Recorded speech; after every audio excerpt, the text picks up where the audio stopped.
Assalamualaikum warahmatullahi wabarakatuh. Apa kabar anak-anakku semuanya? Ibu berharap kalian semua dalam keadaan sehat walafiat. Pada pertemuan hari ini, kita akan melanjutkan materi usaha dan energi tentang hukum kekalan energi mekanik dan daya.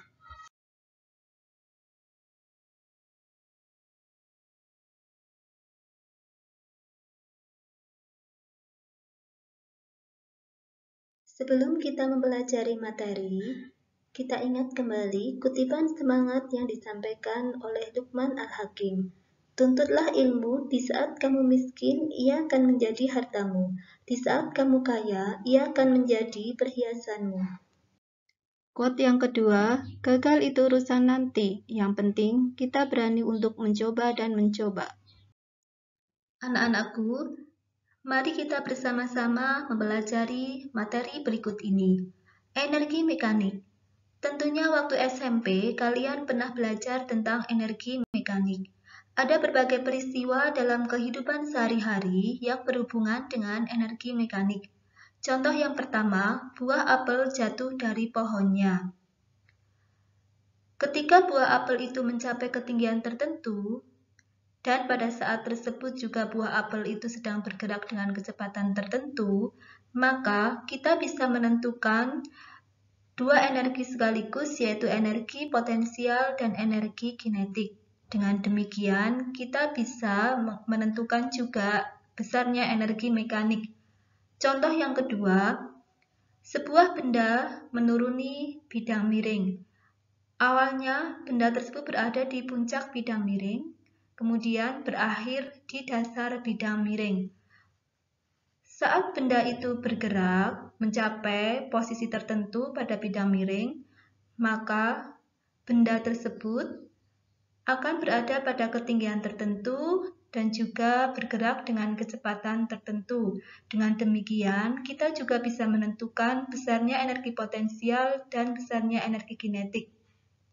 Sehingga energi mekanik dapat kita tentukan kemudian. Energi mekanik merupakan gabungan dari energi potensial dan energi kinetik. Energi mekanik dapat kita tentukan dengan menggunakan persamaan EM sama dengan EP tambah EK. Perhatikan contoh soal berikut ini. Sebuah bola dengan massa 0,4 kg didorong dari permukaan meja setinggi 2,5 meter dari tanah. Jika kecepatan bola saat lepas dari meja adalah 10 meter per sekon, energi mekaniknya adalah. Perhatikan di sini yang diketahui adalah massa. Berarti kita tulis dengan simbol M, kemudian setinggi 2,5 meter, berarti yang diketahui adalah H. Kecepatan bola 10 meter per sekon, berarti yang diketahui adalah V. Yang ditanyakan adalah EM. Terlebih dahulu, kita tulis yang diketahui dari contoh soal tersebut, yaitu M, H, V, dan yang ditanyakan adalah EM. Kita selesaikan. EM kita cari dengan menggunakan rumus EP tambah EK, dengan EP yaitu M kali G kali H, dan EK setengah kali M kali V kuadrat. Masukkan angka-angka yang diketahui di soal, kita hitung, kita peroleh nilai EM sebesar 30 Joule. Kita lanjutkan hukum kekekalan energi mekanik. Kita tahu bahwa energi itu bersifat kekal, tidak dapat diciptakan ataupun dihilangkan. Yang terjadi adalah perubahan energi dari bentuk energi satu menjadi energi yang lainnya.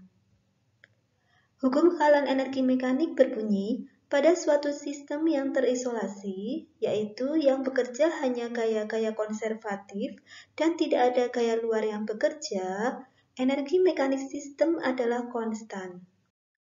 Jadi, energi mekanik yang dimiliki benda akan bersifat kekal jika hanya gaya-gaya konservatif yang bekerja pada benda dan tidak ada gaya luar yang mempengaruhinya. Untuk dua kedudukan berbeda dalam sistem terisolasi, misalnya posisi 1 dan 2, hukum kekal energi mekanik dinyatakan oleh EM1 sama dengan EM2.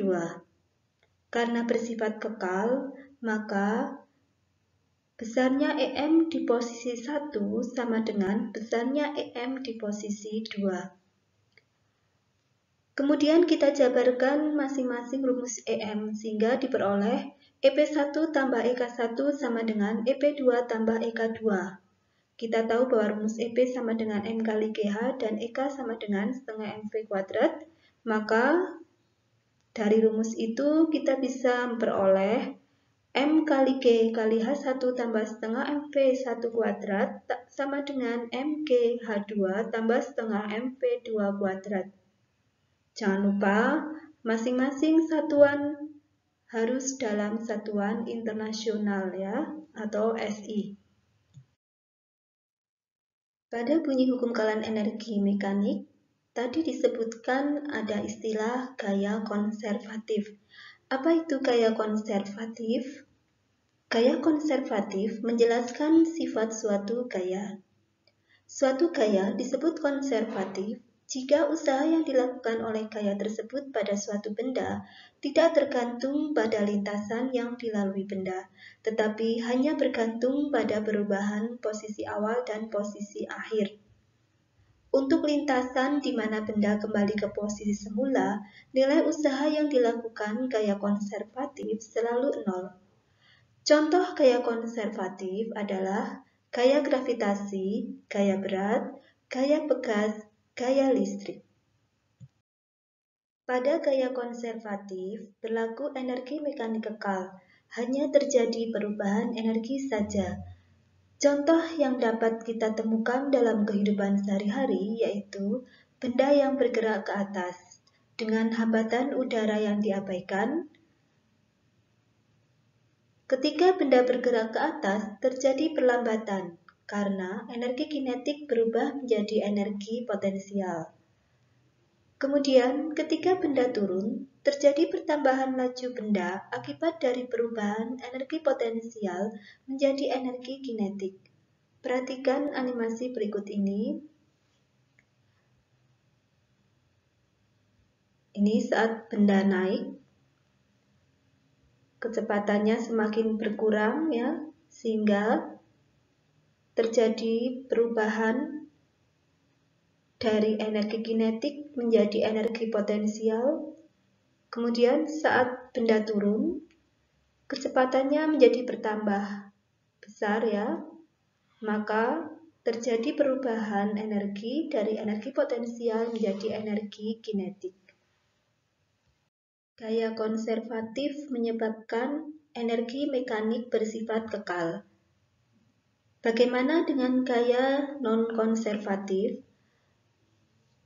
Gaya non-konservatif, sebuah gaya yang menyebabkan nilai usaha yang digunakan bergantung pada jenis lintasan yang ditempuh. Gaya non-konservatif menyebabkan energi mekanik tidak kekal, sehingga menghasilkan energi bentuk lain. Contoh gaya non-konservatif adalah gesekan, hambatan udara, tegangan tali, dorongan motor atau roket, dorongan atau tarikan orang. Sudah paham ya anak-anak perbedaan antara gaya konservatif dengan gaya non-konservatif? Terutama dilihat dari contohnya ya. Sekarang mari kita terapkan hukum kekalahan energi mekanik pada beberapa peristiwa yang kita temui dalam kehidupan sehari-hari. Penerapan hukum kekalahan energi mekanik. Yang pertama, benda bergerak vertikal. Perhatikan animasi berikut ini. Misalkan awal atau mula-mula benda berada di titik C. Misalkan saat benda berada di tanah atau benda saat di tangan kita sebelum dilemparkan ke atas, berarti saat benda berada di tangan kita kita bisa mengetahui ketinggiannya, yaitu HC sebesar 0. Dari yang diketahui H ini, kita bisa menentukan bahwa EP juga bernilai 0. Karena hanya 0, tentu saja EP-nya sama dengan 0. Bagaimana dengan EK? Benda dilemparkan ke atas berarti pada mulanya benda sudah memiliki kecepatan P. Sehingga EK-nya di sini, EK di C ini bernilai maksimum. Mengapa maksimum? Tentu saja untuk energi mekanik, ya, rumusnya kan EP tambah EK ya. Supaya kekal, jika EP-nya 0, maka EK-nya itu harus maksimum. EP-nya minimum, maka EK-nya harus maksimum. Bagaimana dengan energi mekanik di titik C? Kita tahu bahwa rumus untuk menentukan EM adalah EP tambah EK ya. Karena EP-nya 0, maka di titik C ini energi mekanik yang terjadi adalah sebesar EK atau setengah mvc kuadrat. Kita lanjutkan, benda bergerak sampai di titik B. Di titik B di sini pada ketinggian tertentu berarti EP-nya ada, kemudian benda nanti akan masih bergerak ke atas ya, sehingga benda di titik B masih memiliki kecepatan. Dengan demikian EK di titik B juga ada. Maka energi mekaniknya yaitu EP tambah EK di titik B bisa kita tentukan dengan menggunakan rumus MGHB tambah setengah mvb kuadrat. Sampai di puncak, di titik A, ketinggian benda akan maksimum. Nah, sampai di puncak ini, benda akan berhenti sejenak, ya, sehingga kecepatannya, karena berhenti ya, sehingga kecepatan di titik A ini sama dengan 0. Kita bisa mengetahui bahwa di ketinggian maksimum ini EP-nya, energi potensialnya menjadi maksimum, sedangkan EK-nya menjadi minimum. Dengan demikian, energi mekanik di titik A, karena EK-nya minimum atau sama dengan 0, energi mekanik di titik A itu sebesar MGHB, sebesar EP-nya. EP-nya di titik A ya. Nah, dari pergerakan benda ini harus kita ingat bahwa EM di C itu akan sama dengan EM di B, akan sama dengan EM di A. Sehingga untuk pengerjaan penerapan hukum energi mekanik, kalian boleh memilih antara titik B dengan C atau B dengan A atau C dengan A. Dua titik itu kita pilih. Kalau kalian memilih titik C dengan B, maka kalian menggunakan rumus EMC sama dengan EMB. Jika kalian menggunakan hubungan antara titik C dengan A, maka gunakanlah EMC sama dengan EMA. Tentu saja EM di C itu akan sama dengan EM di B juga sama dengan EM di A, karena EM bersifat kekal. Jadi kalian boleh memilih tergantung yang diketahui. Untuk lebih jelasnya, nanti kita perhatikan contoh soal di video berikutnya. Anak-anak, tentunya kalian masih ingat tentang gerak jatuh bebas atau GJB. Ada ciri-ciri yang khas ya pada GJB ini, yaitu kecepatan awalnya adalah 0. Dengan demikian, kita bisa menggunakan hukum kekalahan energi mekanik untuk kasus-kasus gerak yang dapat diidentikan sebagai gerak jatuh bebas. Kecepatan benda dapat dinyatakan oleh V sama dengan akar dari 2 kali G kali H, dengan H adalah ketinggian vertikal benda terhadap acuan. Ada beberapa kasus yang bisa diidentikan atau bisa kita samakan sebagai gerak jatuh bebas, yaitu yang pertama, gerak benda mulai dari keadaan diam menuruni lintasan lengkung yang licin. Ingat, untuk gerak jatuh bebas ini kita gunakan lintasan yang licin ya, gesekan diabaikan. Misalnya gerakan pemain ski mulai dari keadaan diam menuruni lintasan salju sampai dasar. Kasus yang kedua adalah gerak benda mulai dari keadaan diam menuruni lintasan bidang miring licin. Sekali lagi, kita gunakan lintasan yang licin ya. Rumus ini hanya berlaku untuk lintasan yang licin.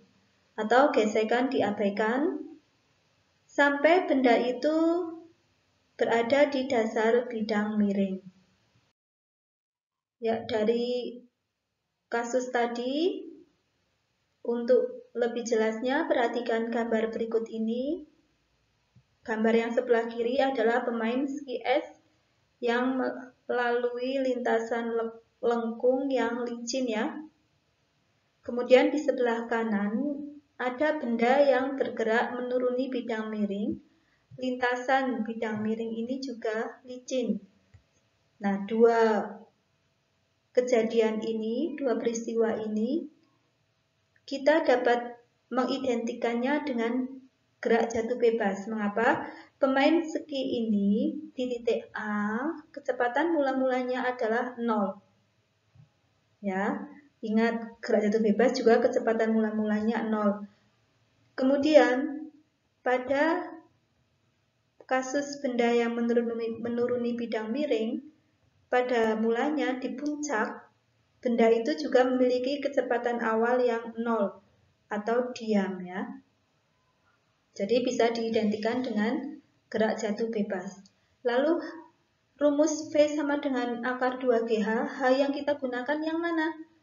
Untuk pemain ski es, tergantung kalau dia menuruni dari A sampai B, nih, berarti yang kita gunakan ketinggiannya adalah yang ketika di A berarti 50 ya ketinggiannya, sampai di B itu 10, berarti pemain ski es itu sudah menempuh ketinggian 50 dikurangi 10. Ini 10, berarti pemain ski esnya sudah menempuh ketinggian 50 kurangi 10 atau 40 meter.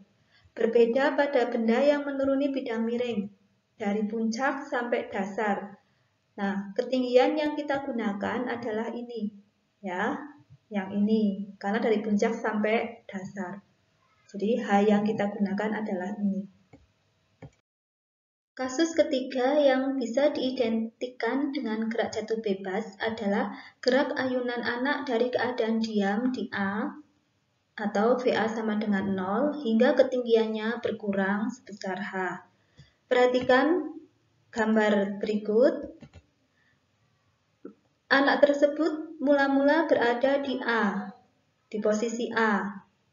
Nah, dari posisi A ini kemudian berayun sampai di posisi B, sehingga ketinggian dari anak tersebut sudah berkurang sebesar H. Hanya diukur seperti ini ya, sehingga kelajuan anak di B bisa kita tentukan dengan menggunakan rumus VB sama dengan akar 2 kali G kali H. Anak-anak, pernahkah kalian mencoba permainan uji nyali, yaitu roller coaster? Ternyata roller coaster ini juga termasuk penerapan dari hukum kekekalan energi mekanik.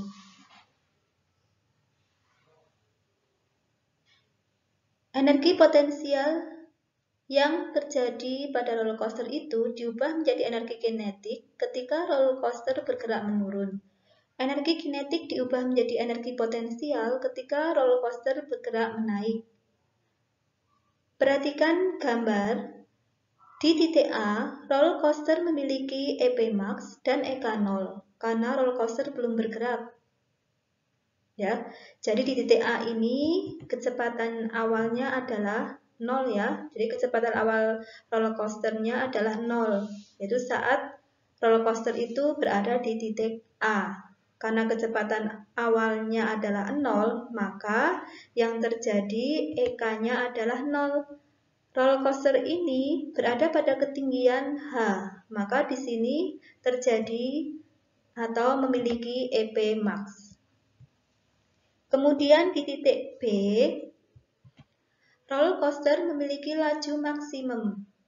Ya, di titik B ini saat ketinggiannya 0 justru kecepatannya besar, maksimum, sehingga roller coaster itu bisa bergerak melaju ke titik C. Di titik C, benda tidak berhenti, tapi sedang bergerak dengan laju tertentu, sehingga pada titik ini roller coaster berada pada ketinggian maksimum dari lintasan lingkaran. Roller coaster terus bergerak kembali ke titik C. Pada titik C, semua EK roller coaster kembali bernilai maksimum, sedangkan EP-nya 0. Anak-anakku, kita beralih ke materi daya. Kita tahu bahwa daya memiliki simbol huruf P besar ya. Daya adalah kecepatan melakukan usaha atau kemampuan untuk melakukan usaha setiap satuan waktu. Dari definisi ini, kita bisa menentukan daya dengan menggunakan persamaan P sama dengan W per T. Kita tahu bahwa satuan dari daya adalah watt.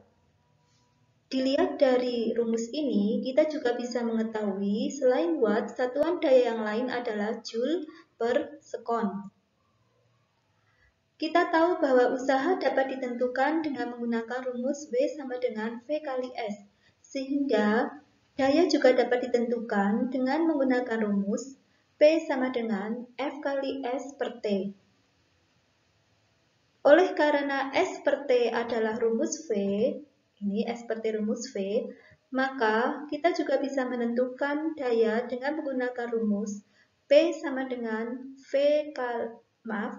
sama dengan F kali V. Pada materi usaha dan energi yang kita pelajari di video sebelumnya, kita tahu bahwa terdapat hubungan antara W dengan EK dan W dengan EP, sehingga rumus daya dapat juga ditentukan dengan menggunakan rumus P sama dengan setengah M kali V2 kuadrat dikurangi V1 kuadrat per T, dan juga P sama dengan Mg kali H2 kurangi H1 per T. Satuan daya yang lain selain watt ada juga horsepower atau HP, di mana 1 HP sama dengan 746 watt. Kemudian kita juga mengenal awalan dalam SI yaitu kilo, sehingga jika 1 kilowatt kita jabarkan akan menjadi 10 pangkat 3 watt dan juga 1 megawatt menjadi 10 pangkat 6 watt. Anak-anak, pada materi daya kita mengenal istilah efisiensi yang diberi simbol eta. Ini adalah simbol huruf Yunani ya. Mesin atau alat tidak dapat mengubah semua energi menjadi kerja. Nyatanya, ada beberapa energi yang berubah menjadi energi panas ataupun gesekan. Kemampuan mesin untuk mengubah energi menjadi kerja dinyatakan dalam efisiensi. Efisiensi dapat dituliskan dalam persamaan, yaitu eta sama dengan W out per E in kali 100%, di mana eta adalah efisiensi dalam persen, W out adalah kerja yang dihasilkan dalam satuan joule, E in adalah energi yang digunakan dalam satuan joule. Untuk lebih jelasnya tentang materi daya, nanti akan kita pelajari pembahasan soal-soal di video berikutnya. Demikian pertemuan pada hari ini. Mungkin video materi kali ini lebih panjang waktunya dibandingkan video materi sebelumnya, karena Bu Zahra ingin menjelaskan secara detail tentang materi ini supaya kalian bisa memahami materi ini dengan jelas dan benar. Untuk mengetahui pemahaman kalian tentang materi kali ini, silahkan kalian mengerjakan tugas 2 dinamika gerak. Tak lupa Bu Zahro selalu mengingatkan pada kalian untuk tetap semangat, walaupun kalian belajar mandiri di rumah. Jangan lupa jaga kesehatan diri dan keluarga kalian masing-masing. Wabillahi taufik wal hidayah. Wassalamualaikum warahmatullahi wabarakatuh.